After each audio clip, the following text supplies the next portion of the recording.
Okay, so in today's video, I'm going to be telling you what the hell is this big hole in the bottom of our shop here, and why do shops charge you those eco fees and all these little tiny fees when you go ahead and do your oil change. Okay, so that's what we're going to talk about, and I'm going to share a little video of that bottom hole thing getting cleaned up. Let's get into it. Check the mic and make sure it sound right, boys. Okay, so first of all, I already made a video of about our oil change supply and how much it costs to fill those big tanks of oil. So that is kind of like a follow-up video of that. You could always check that video out to figure out how much it costs to fill our tanks.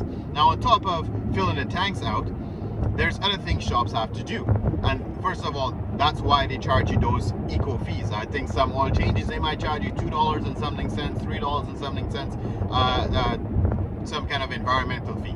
And the reason being is, first of all, we collect all of your old oil and we have that in that back tank over there, and we have another truck. So the first truck brings the oil, we got to pay another truck to come pick up all of the waste oil. So there are some disposal fees and stuff we have to pay to get rid of that oil. It's pennies on the dollar, a few cents per liter, nothing too crazy, but it all adds up. So we do have to pay to get rid of the oil. Now, obviously, in doing oil changes and stuff, you're going to have oil spills on the floor, or you know, you're doing a coolant bleed or fluid, whatever, and there's a bunch of oils and liquids on the floor. So every time you wash the shop, clean your shop up, that oil has to go somewhere, and that oil cannot go into the city sewer, whatever, or we can get fined and get big tickets for that. Okay, so for that reason, we have a double catch basin kind of septic system in the bottom of the shop. Okay, so when we wash the shop, it goes through a drain system, it gets caught up in that small tiny hole first, where you can see the guy sucking up the oil there, and that looks very greasy and oily, I guess, because it kind of settles and the water goes to the bigger, deeper tank. But the whole point is that tank catches most of the sludge first, and then the huge big tank there now that you notice them sucking up all of that water, all of that is just the dirty water from rinsing the shop and cleaning the shop up. And yes, we do have to pay to clean that up. Sometimes you got to do it twice a year, sometimes you got to do it once a year. You got to monitor and see when this thing is full, because if it overflows and goes into the city water, the city sewer, we can be fined really massive tickets. Okay, so these are all of the unseen or things you don't see that shops have to pay for. So don't just complain about your $40 oil change on top of paying for your oil, on top of paying for your filter, the labor to change it, getting rid of your oil, and cleaning up the mess that your oil caused in our shop.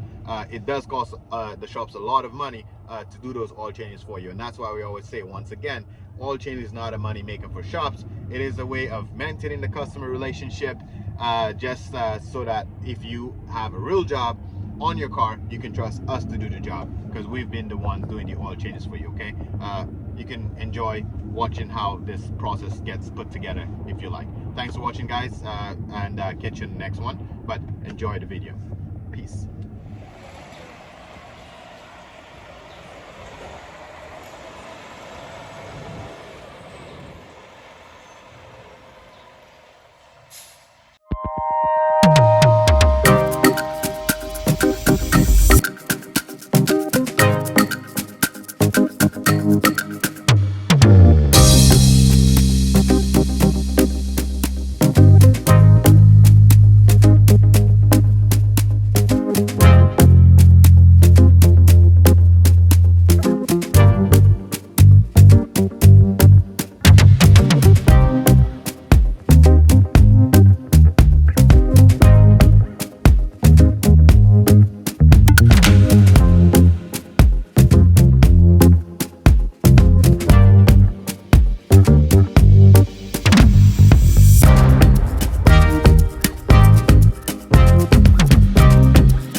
empty this, the whole half of this swings up?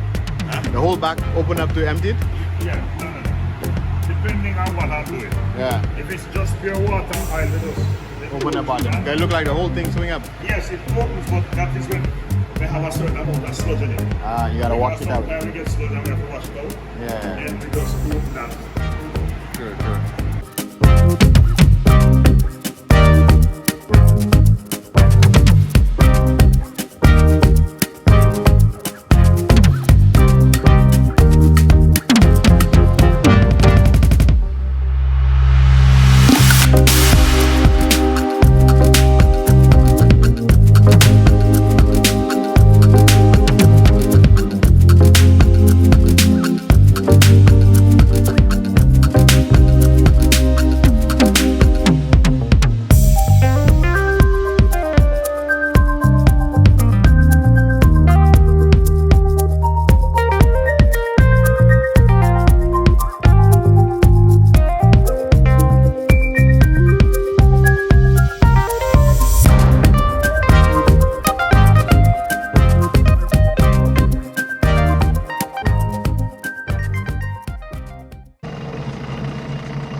Shitter was full!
Yeah, so influence.